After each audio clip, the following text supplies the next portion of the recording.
io akoho kely io a rehefa akotrika dia izy ihany no mivoaka atao anatin'ity atody ity ohatra izay koa ny ganagana kely misy le maranitra kely atao mivavany ka nafoy ary izy dia ezaka avy aminy no tsy maintsy a ivoahany tato anatin'ity atodiny ity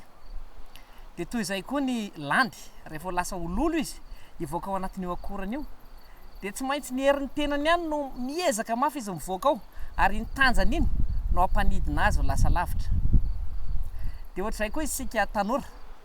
maro ilay atody manakana antsika ka ny herinao ihany no tsy maintsy ampiasainao atafavoakanao raha te ho lasa lavitra ianao betsaka ny atody manakana antsika tsy ho tafa